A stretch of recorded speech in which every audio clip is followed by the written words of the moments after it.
Samuel. Pessoal, hoje nós vamos encerrar o livro de Jó. Quem tiver perguntas, façam agora, porque depois a gente não vai voltar mais no livro de Jó nem tão cedo. Tá bom? Fala, pergunta já. Outro livro, que eu ainda não sei qual. Não sei. Estou aberto a sugestões. Se alguém tiver alguma sugestão de livro... Tá, é uma sugestão. 1 Samuel. Um bom livro para se ler. Trata da mudança do Apocalipse. Nós estamos estudando, né? Mas aí, se for Apocalipse, vai ter que ser o mesmo esquema de Jó. A gente vai descobrindo no caminho. Porque tem temas que eu ainda não me sinto... Foi um bom estudo. Também acho. É um bom livro. Todo livro da Bíblia, se você parar para pensar, é um resumo da Bíblia toda. Como escola bíblica, né? Pois é. E hoje nós vamos encerrar esse estudo. Vamos terminar, vamos concluir. A gente ficou um tempo aí, a gente fazendo dessa forma, né? Um capítulo por domingo, às vezes 2 capítulos, tal, por domingo. E tendo pausa para o Natal, tendo pausa para a viagem missionária, tendo algumas pausas, a gente meio que esquece dos personagens que a gente leu, né? Que a gente acabou ficando só na resposta de Deus ali para Jó. Mas tinham outros personagens. Quem lembra dos nomes dos personagens? Bildade, ele faz, Eliú, não estava nada. Faltou um? Não. Deus, Satanás. Muito bem. É isso aí. Alguém mais? Quem faltou? Quem lembra?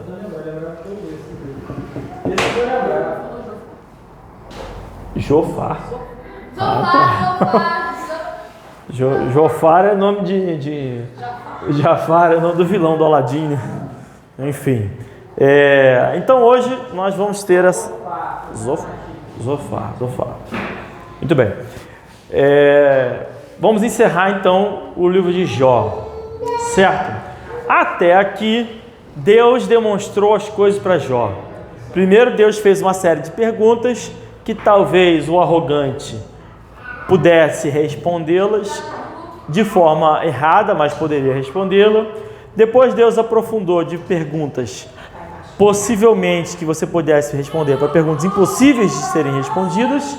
E para concluir, Deus fez uma demonstração de seu poder e majestade, apresentando as coisas que Deus fez que são grandiosas, tá? Para todos nós, incluindo ali o dragão, o dinossauro e também podendo ser o próprio Lúcifer, não é isso? O próprio diabo, né? Mostrando como que Deus está acima de toda a criação, né? É claro que isso seria uma coisa redundante, porque nós sabemos que Deus obviamente está acima de toda a criação, mas nós, como seres humanos, tendemos a achar que não, né? De noite, nós vamos pregar sobre missões. Só para deixar um parênteses aqui, nesse carnaval, nós estivemos viajando, fizemos evangelismo na cidade de Alvinlândia, e eu queria dizer que para mim foi muito marcante, foi um momento muito especial. Tivemos 56 conversões. 56 conversões não é pouco, considerando o nosso pequeno grupo, que é um pequeno grupo, considerando que a gente entrou em mais de 10 casas, pelo menos, tá? Isso eu estou falando só da minha parte, eu tenho certeza que outros irmãos entraram também, eu não pedi para ninguém contabilizar isso, mas entramos em mais de 10 casas, conversamos com familiares, fizemos cultos em 3 casas diferentes, 3 casas diferentes, né? Além do culto na igreja, 3 casas diferentes. Tivemos nosso momento de louvor na praça e foi muito especial. Tão especial que hoje nós retomamos o nosso evangelismo aqui em Niterói e eu pude ver a distância que nós estamos, né? Como Niterói está perdido. Várias pessoas hoje ainda com roupas de carnaval, não sei se vocês repararam, né? Vestimentas carnavalescas, com, sei lá, se escola de samba, não sei o que é. Ou seja, as pessoas estão ainda celebrando a festa da carne com o máximo de rejeição que a nossa cidade, só a nossa cidade produz é uma cidade, na minha opinião, extremamente entregue a Satanás, extremamente difícil. A carne e os desejos carnais tomam conta da cidade. O estado de Rio de Janeiro, não sei se vocês sabem, é o estado número 1 em adultério do Brasil. Só uma curiosidade. Então é um caos a nossa cidade, e nós podemos desfrutar desse caos um pouquinho mais ao evangelizar e ter toda a rejeição que a gente está acostumado a ter e que a gente ficou desacostumado. Então isso é para a gente ficar esperto e voltar a arregaçar as nossas mangas, tá? Uma saidinha lá em Alvinlândia e 1 hora tinha 3, 4 conversões, né? Hoje é muita luta mesmo. Bom, enfim, voltando aqui a Jó. Deus demonstrou tudo isso e agora Jó vai responder ao Senhor dizendo no versículo 1. Então respondeu Jó ao Senhor dizendo: bem sei eu que tudo podes e que nenhum dos teus propósitos pode ser impedido. Então Jó, nesse momento aqui, ele já identificou, ele já entendeu o que aconteceu com ele. No meu entendimento, essa frase demonstra que Jó entendeu tudo o que se passou por ele. Ele não tinha entendido antes, os seus amigos não entenderam, mas ele agora entendeu de forma perfeita, correta. Ele disse: bem sei eu que tudo podes e que nenhum dos teus propósitos pode ser impedido. Então o que ele entendeu com isso? O que vocês acham que ele entendeu com essa frase? Por que vocês acham que eu acho que ele entendeu tudo aqui?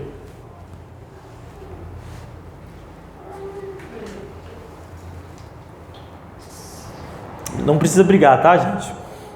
Tá Você acha que ele entendeu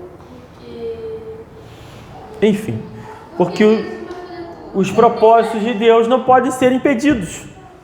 É isso, exatamente o que está escrito aqui, que os propósitos de Deus não podem ser impedidos, ou seja, não depende muito de Jó aquilo que está na vontade no coração de Deus. Era do propósito de Deus fazer com que Jó passasse por isso. Era do propósito de Deus. Mas por que Deus quis fazer isso com Jó? Porque Ele quis. E foi tão importante que Deus quisesse ter feito isso com Jó, que hoje nós podemos estar aqui nos debruçando domingo após domingo, aprendendo com as coisas que Deus fez com Jó, com a forma como que Jó se relacionou com seus amigos. Então, nenhum dos propósitos de Deus pode ser impedido. Deus é soberano.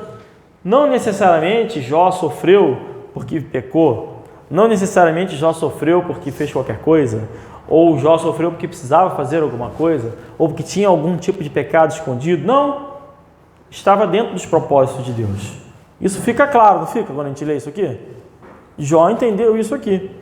E aí ele vai fazer a pergunta que o próprio Deus tinha feito anteriormente. Ele disse: quem é este que sem conhecimento encobre o conselho? Por isso, ele está falando dele mesmo.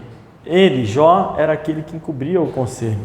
Por isso, relatei o que não entendia, coisas que para mim eram inescrutáveis e que eu não entendia. Então, Jó percebeu que não entendia, que não sabia e que relatou as coisas sem saber. Escuta-me, pois, e eu falarei. Eu te perguntarei e tu me ensinarás. Com o ouvir dos meus ouvidos ouvi, mas agora te veem os meus olhos. Por isso me abomino e me arrependo no pó e na cinza. Olha que interessante, esse sentimento de Jó, nós estamos falando de um sentimento de alguém que é salvo, que é o homem mais reto e justo do seu tempo. Esse homem salvo, mais reto e justo do seu tempo, quando contemplou a Deus, se abominou e se arrependeu no pó e na cinza. Agora você imagina. Mais do que isso, né? Porque ele vem numa espiral, uma fala que ele diz: eu que fui honrado pelos meus jovens, agora estou sendo vergonha para todos. Ele estava sentindo isso. Sentindo essa dor, né? De... Dor de estar nesse papel. É. Ele olha para Deus e fala, realmente sou abominável. Exatamente. Então, pensa bem, Jó, que é esse cara, que é o modelo para nós, alguém que a gente tem que aprender, esse cara olha para Deus e se abomina. Pergunto, qual vai ser o sentimento das pessoas que não aceitaram a Jesus Cristo ao olharem e contemplarem a Deus? Vai ser o horror mais absoluto e completo. Se Jó, é isso que eu quero que os irmãos entendam, se Jó, que era Jó, que está salvo, Jó, eu não tenho a menor dúvida que está no céu agora, tá? Se Jó, que é Jó, se abominou ao olhar Deus, imagina o povo que nos rejeita aí na rua, que não quer saber de nada, quando eles estiverem diante de Deus. Eu vou te dizer que hoje, né, estava fazendo evangelismo lá com Sara e ela comentou isso, né, porque viu que todo mundo rejeitando, né, ela perguntou, né, se essas pessoas iam chorar no inferno. Eu falei, vão chorar muito. E quando ela perguntou, o pranto mesmo, é um choro incontrolável, um amargurado, um choro que não se apaga. E ali, quando ela perguntou, me veio a imagem disso na cabeça, assim, uma imagem imaginária, lógico, né? De alguém chorando no inferno. Eu falei, cara, como as pessoas... Sabe como é triste isso? Como é triste isso? As pessoas são arrogantes mesmo. São arrogantes e é uma coisa, assim, é escandalosa isso. É escandalosa. É até curioso, né? A mensagem de hoje à noite eu vou falar sobre missões, né? Aí peguei alguns pastores batistas antigos, né, do Brasil. Um deles é o Russell Shedd, né? Aí perguntaram para ele se a pessoa perde a salvação. Ele respondeu o seguinte: depende. Se foi ela mesma que se salvou, aí ela já perdeu. Agora, se foi o Senhor Jesus, né, não perde. E ele ainda disse mais. Ele falou, na visão dele, né? É possível que a pessoa perca a convicção de que está salvo. E mesmo assim ela está salva. Olha que interessante essa colocação dele. É possível que a pessoa perca a convicção de que está salvo, e mesmo assim ela está salva. Porque isso é óbvio. Se ela recebeu a vida eterna, ela não pode perder. E eu fico assim, frustrado. Como é que estão acabando esses homens de Deus? Que é um entendimento simples. Esse evangelho é muito simples. É fácil mesmo ir para o céu, irmãos. Difícil é morrer na cruz. Difícil é ir para o inferno.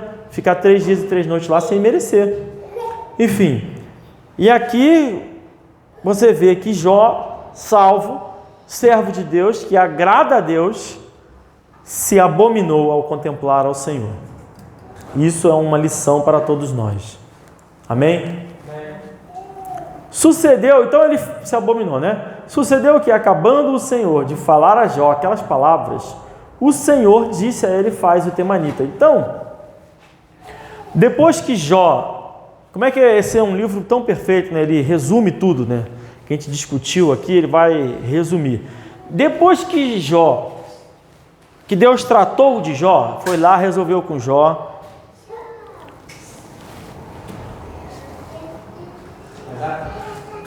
Pode ser. Karine, bota um pouquinho de água para mim, pode ser? Obrigado, hein? Enfim, depois que Deus resolveu com Jó, encerrou o assunto de Jó ali, Jó já entendeu, já se arrependeu, já se abominou, Deus passou então a lidar com os amigos de Jó. E é por isso que eu acredito que os amigos não sejam ainda reprovados. Tudo bem, mas reprovados eu acho que não. Acho que não, porque Deus tratou com eles aqui. E até porque Deus vai falar aqui agora, vai mandar que eles sacrifiquem, né? Então é uma forma de fazer com que eles se arrependam. Vamos ler primeiro, depois a gente continua aqui nas conclusões, né? Sucedeu que, acabando o Senhor de falar a Jó aquelas palavras, o Senhor disse a ele, faz o temanita: a minha ira se acendeu contra ti e contra os teus 2 amigos, porque não falaste de mim o que era reto com o meu servo Jó. Como o meu servo Jó. Tomai, pois, 7 bezerros e 7 carneiros, e ide ao meu servo Jó, e oferecei holocaustos por vós, e o meu servo Jó orará por vós, porque deveras a ele aceitarei, para que eu não vos trate conforme a vossa loucura, porque vós não falastes de mim o que era reto, como o meu servo Jó. Então, olha que interessante, né? Ele faz Bildade, Zofar, aí não fala de Eliú, porque eu acredito que Eliú talvez tenha falado de forma correta, mas esses aqui, Deus mandou que eles fossem lá procurar a Jó. Então, eu estou inclinado a entender que esses homens não eram reprovados, mas também não eram salvos nesse momento. Porque se você parar para pensar, assim somos nós. Deus deu, olha que interessante, Deus deu a autoridade de levar o Evangelho, nesse caso aqui, a autoridade de perdoar os pecados e de salvar mesmo esses homens a Jó, não foi? Foi Jó o intercessor por eles. E essa mesma autoridade nos é dada. Ele não precisava. Deus poderia levar o Evangelho, Deus poderia, mas ele escolheu que essa honra fosse dada a nós, os que somos salvos, os servos de Deus, os servos de Cristo. Então esses homens, no início, se vocês lembram bem, eu comentei aqui e fiz algumas referências sobre como cada um desses personagens faziam menção ou lembrança a um tipo de igreja. Vocês lembram disso? Que eu falei, olha, talvez um seja mais pentecostal, o outro mais voltado a tradicionalismo e o outro mais voltado a uma mistura dos dois com um pouco de teologia da prosperidade. Certo? Olha que interessante. Esses homens precisaram ir até Jó para, através de Jó, receberem o perdão de Deus. Deus falou com eles, procura lá o meu servo para se arrepender. Ou seja, cabe a nós, essa é uma orientação para mim, é uma orientação clara para nós, de que nós não devemos respeitar no sentido de dar o mesmo valor a outras religiões. A gente respeita todo mundo, no sentido de ser educado e de não querer ofender ninguém. No entanto, a gente não quer fazer nenhuma besteira com ninguém. Deixa a pessoa livremente escolher ir para o inferno. Isso. No entanto, eu entendo que nós precisamos pregar para essas pessoas que acreditam no evangelho errado. A gente precisa ser o intermediário aqui, o mediador, porque nós é que temos o Espírito Santo. Não é isso? Jesus Cristo veio ao mundo para ser o nosso mediador. E ele entregou, quando ele foi assunto aos céus, ele disse que ia deixar outro no seu lugar, que é o Consolador, que é o Espírito Santo. Então nós, que temos o Espírito Santo, somos os mediadores, é ou não é? É um raciocínio lógico simples isso, não preciso nem elaborar muito essa ideia. Quem tem o Espírito Santo tem a função de agir nessa terra. É simples isso. Deus estava no céu, a Bíblia diz que Jesus Cristo, sendo Deus, não fez questão de ser Deus. Acho que é Filipenses. Eu tentei ler. Lê Mateus, lê alto aí então.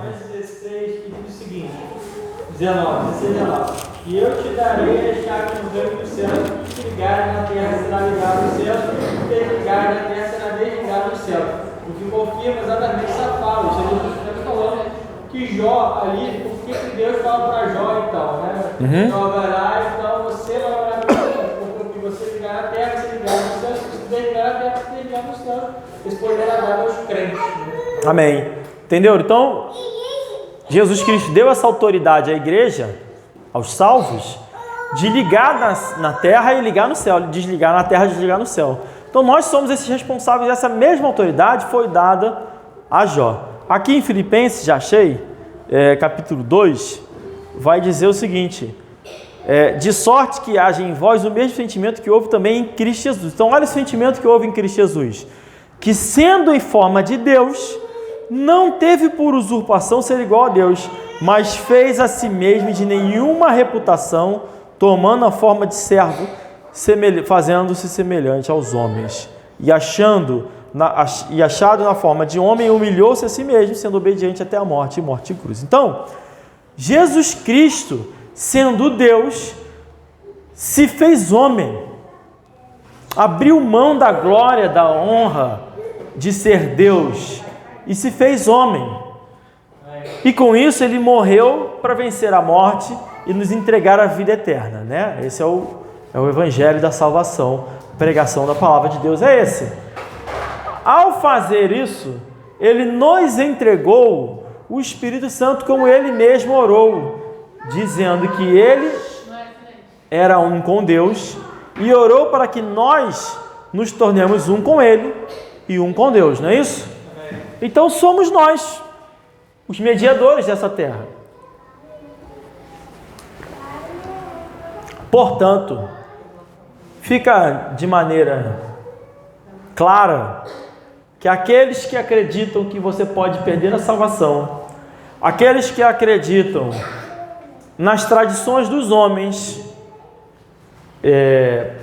de maneira que elas possam anular a palavra de Deus ou alterar a palavra de Deus devido à tradição, isso inclui todos aqueles que acreditam que a palavra de Deus deve ser alterada, todos aqueles que acreditam que os tempos mudaram e precisam se adaptar, ou coisas semelhantes, ou seja, as tradições humanas se colocam acima da palavra de Deus. E todos aqueles que acreditam que a nossa relação com Deus é uma relação de perde e ganha, quanto mais abençoado, quanto mais ligado a Deus, mais coisas materiais eu recebo de Deus, e quanto mais afastado de Deus, mais coisas dificultosas eu recebo, mais trabalho, mais dor, mais sofrimento eu recebo. Isso está ligado à punição de Deus, necessariamente. Então, aqueles que é a teologia da prosperidade, que tudo tem que ser bom, se eu sou salvo, tudo tem que ser bom para mim. Esses que acreditam nessas teologias precisam se arrepender desse mau caminho e entregar-se ao caminho correto, de que Deus é soberano e que a salvação vem somente por Cristo Jesus e não por nós. Amém. E nós, então, precisamos pregar o Evangelho a todos. Todos. E deixar uma coisa clara, né? Porque essa história de não, é por ele mesmo, mas ele vem metade e você tem que metade. Isso não existe. Jesus ele veio só até aqui. Você tem que caminhar e se encontrar com Jesus. Nesse caminho aqui, até você se encontrar com Jesus, sabe o que vai acontecer com você? Você vai cair no inferno. É isso. Porque existe um abismo. Ele se fez carne, ele veio até nós. Você não tem como chegar até lá. E se ele não entender, todos eles, se não entenderem, todo mundo, se não entender que a gente é falho e que o único que é capaz de nos salvar é o próprio Jesus Cristo, todos vão perecer no inferno. Cada vez mais eu me surpreendo com isso. Não com o Evangelho, isso aí está claro, mas com a incapacidade das pessoas de aceitarem isso. Porque cada vez mais eu acho que a gente vai ficando mais velho, a gente vai amadurecendo no sentido que a gente percebe que a gente não é nada, né, cara? Você tem que ser muito arrogante para você achar que você é alguma coisa, ou você achar que você consegue resistir ao pecado. Jesus Cristo falou lá com a adúltera, falou que o que não tem pecado que atira a primeira pedra, os anciãos foram os primeiros a sair e depois os mais jovens foram os segundos passos. Amém. Pessoas que já têm consciência que é isso, eu sou ruim mesmo, sou pecador. E é interessante isso, que os anciãos sejam os primeiros a sair mesmo, é realmente curioso. E eu fico assim impressionado com isso, eu falo, cara, como é que as pessoas conseguem realmente acreditar que elas possam merecer ir para o céu? ou que ainda que nessa balança, que tem gente que faz uma balança, né? Eles acham que eles fazem mais coisas boas do que mais. Cara, é impossível, a gente faz coisa mal o tempo todo. É o tempo todo. Eu até faço menos coisas mais que vocês. Brincadeira. Mas enfim, em todo caso, vocês são mais pecadores que eu, né? Enfim, é impressionante esse sentimento que a gente percebe nas pessoas e é bastante irritante. É por isso que eu tenho adotado a postura de dizer que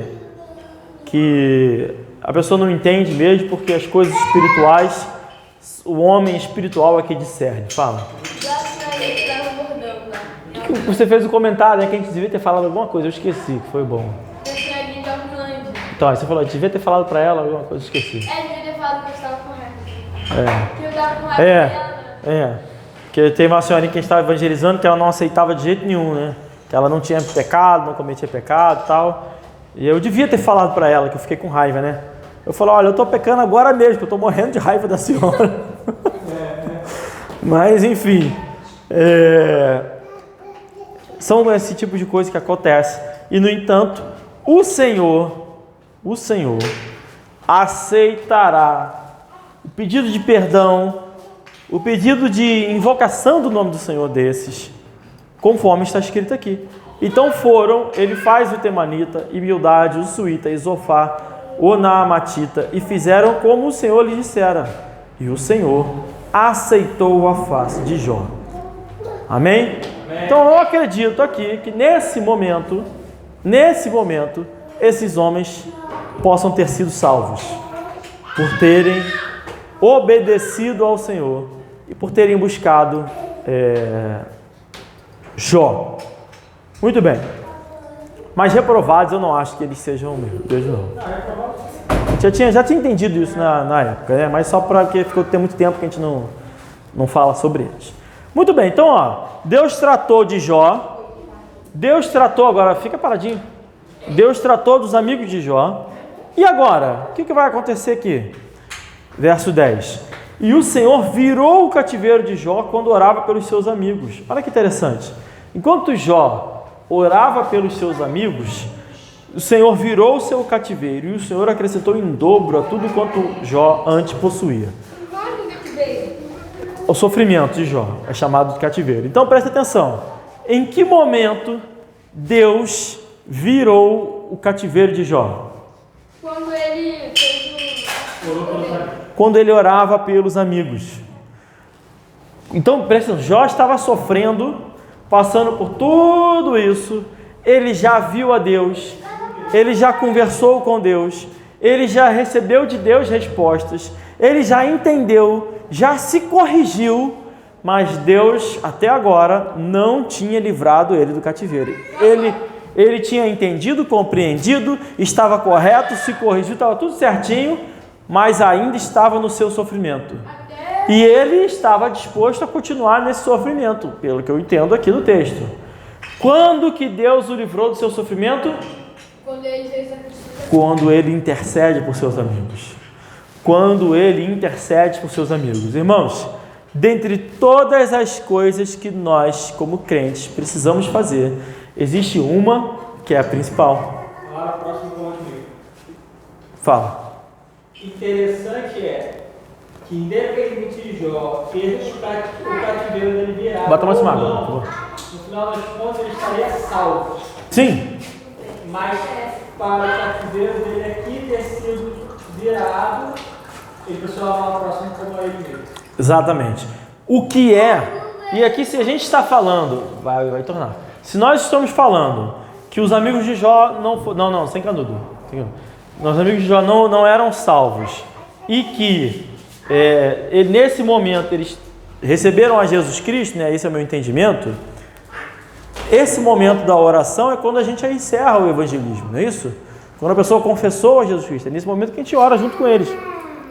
Porque aí no caso eles se sujeitaram também. Se sujeitaram, se submeteram à palavra de Deus. Porque a palavra de Deus para eles era: procura Jó. Então isso era tudo que eles precisavam fazer. nesse momento, procurar Jó, que é obedecer a palavra de Deus. E hoje? Ou seja, se eles buscaram a Jó ali, quer dizer que eles se sujeitaram eles estavam confrontando. Exatamente, eles estavam batendo em Jó. E aí, por obedecer a Deus, se sujeitaram a Jó, se sujeitaram a Deus por consequência, porque era essa a ordem de Deus. E o que eu estou querendo dizer com isso? Que nós, dentre todas as coisas que nós precisamos fazer, existe uma que é mais importante, que é o evangelismo.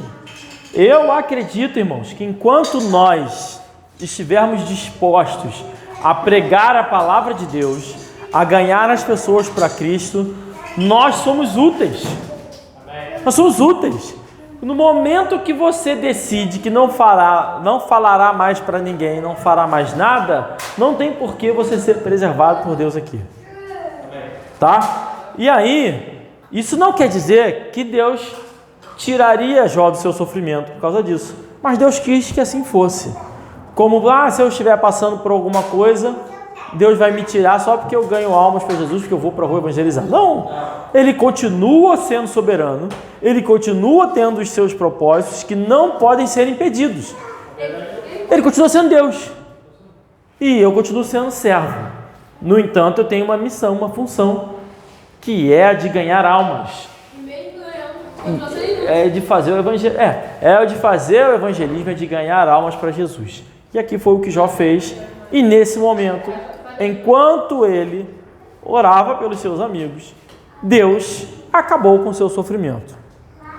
E aí, verso 11: então vieram a ele todos os seus irmãos e todas as suas irmãs, e todos quantos dantes o conheceram, e comeram com ele pão em sua casa, e se condoeram dele, e o consolaram acerca de todo o mal que o Senhor lhe havia enviado, e cada um deles lhe deu uma peça de dinheiro e um pendente de ouro. Então pausa.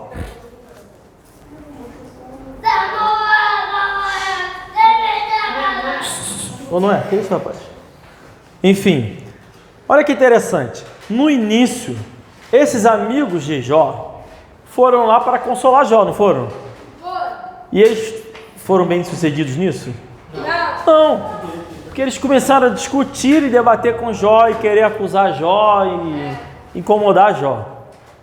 No entanto, agora aqui os irmãos de Jó, os parentes de Jó, os familiares de Jó, consolaram a Jó. Como que eles consolaram a Jó?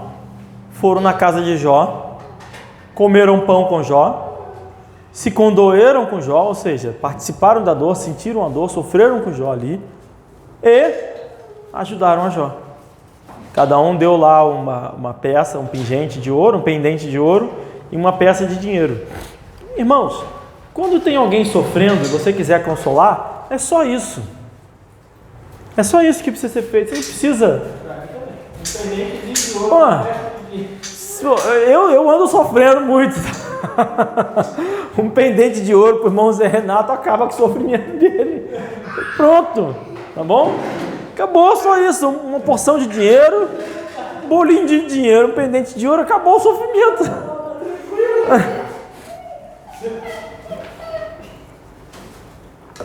Enfim, a ideia... Fala.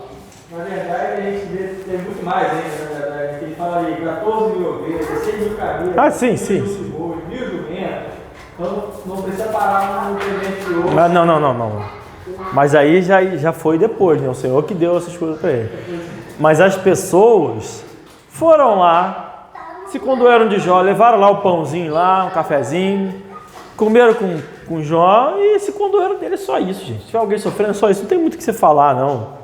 Ficar incomodando, às vezes muito falar vai trazer transtorno. Mas é porque isso aqui também tem resposta pra gente aqui espiritualmente falando, né? Como assim? Por exemplo, quando a gente vai na casa de alguém falar e ele tiver a pessoa e ela oferece uma água, um café, isso é pra gente, por exemplo, a pessoa dando um pendente de ouro, um pouco de dinheiro, traz esse conforto, essa consolação pra gente. Amém. Receber aquilo da pessoa.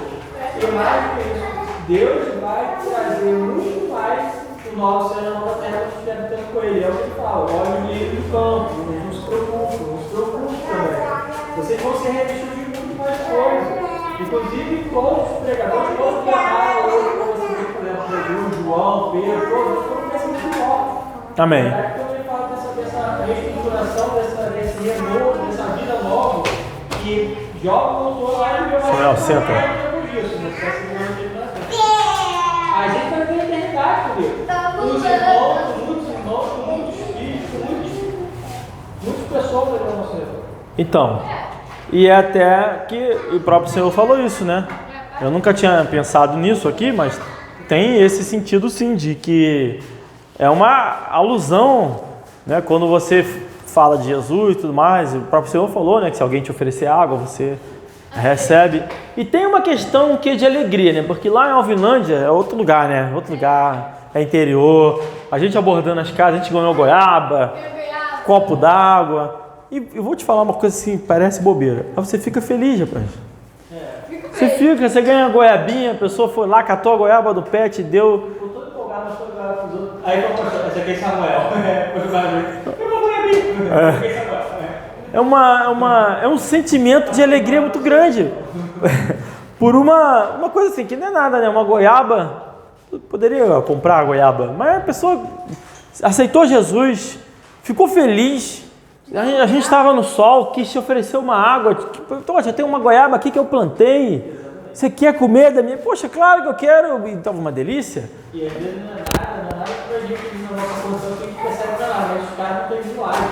Ter direto. A gente chegou em casa, as pessoas que realmente não tinham nada, né? De repente tinha aquela goiaba ali. Teve uma que eu ofereci para as pessoas um bolo de goiaba. Não, vamos fazer, não, eu tô brincando. Então realmente tem esse lado que você trouxe, sim, que é uma forma de conforto também, né? De você receber das pessoas e tal, que é bacana. A gente não pode ser hipócrita, falar assim, não quero, não me dá nada não sei o que, não, a pessoa quis dar, e é algo realmente agradável, vamos dizer assim. Agora é claro que se você sai por aí para isso, para receber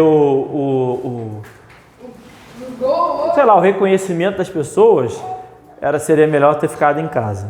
Mas você vê claramente que não é isso. Quando fala do, por exemplo, oferecer ouro, oferece o seu tesouro, né? O mais precioso. As pessoas estavam oferecendo ali, não era nada de valor material pra gente. Mas era a receptividade, era o cuidado, era a própria gratidão das pessoas. Isso, e o reconhecimento que estava no sol. Inclusive, só assim, a gente está saindo totalmente, mas inclusive o próprio povo do Egito fez isso, né? Quando o povo de Israel estava saindo, eles deram as coisas lá para o povo. Enfim, e é uma coisa talvez até de certa forma comum, vamos dizer assim. Motivo de alegria. Então, quando você tiver alguém triste, passando por um problema grave, sofrendo, pega lá o seu pendente de ouro, leva lá para a pessoa, participa, leva um pãozinho junto e se condoa com ele. Por isso a palavra de Deus diz que nós precisamos chorar com aqueles que choram, se alegrar com os que se alegram. Assim, abençoou o Senhor o último estado de Jó, mais do que o primeiro, pois teve 14.000 ovelhas, 6.000 camelos, e 1.000 juntas de bois, e 1.000 jumentas. Então Deus deu a ele em dobro tudo o que ele tinha antes, tá? E aqui, sim, e também teve 7 filhos e 3 filhas. Curioso que ele não botou em dobro os filhos. Jó tinha 10 filhos, perdeu 10 filhos, e ele não ganhou 20 filhos. Ele ganhou mais 10. Por quê? Porque filho você não perde. Seus filhos você não perde. Então ele ganhou mais 10. Então quando chegar no céu, se meus filhos seguirem os caminhos do Senhor, estarão todos comigo no céu. Assim como eu vou estar com meu pai e o meu avô, e assim até chegar lá em Adão. Todo mundo tem Adão. Adão vai estar no céu também. Muito bem. 7 filhos e 3 filhas. E chamou o nome da primeira de Gemina, e o nome da segunda, Késia, e o nome da terceira, Querem Apuque. São os nomes das futuras filhas de Zé Renato, não é isso, Zé? Ué? Eu tô cativeiro ainda. Em toda a terra não se acharam mulheres tão formosas como as filhas de Jó, e seu pai lhes deu herança entre seus filhos. Olha que curioso. Filha bonita, presente de Deus. Não é? Filho não interessa, pode ser feio, mas filha bonita tem um destaque aqui na Bíblia. Porque o valor do homem está no trabalho duro, em ser um servo de Deus, em conduzir sua família nos caminhos do Senhor. Muito bem. E seu pai lhes deu herança entre os seus irmãos. E depois disso viveu Jó 140 anos e viu a seus filhos e aos filhos de seus filhos até a 4ª geração. Que bênção, hein? Foi tataravô. Tataravô, né? Ele foi o único que deu depois que Deus já tinha. Não, tiveram mais alguns, mas teoricamente... Eu já tinha vivido um bocado aqui, né? Agora, o detalhe aqui é o seguinte: a esposa de Jó teve 20 filhos. As mulheres aqui da igreja estão meio devagar, né? Porque Jó não teve outra esposa, não, é a mesma esposa. Mesma esposa. Então, morreu Jó, velho e farto de dias. Que benção, né? É ou não é um livro abençoado? Qual livro da Bíblia não é abençoado? Nenhum. Nenhum. Então pode encerrar para mim o vídeo ali.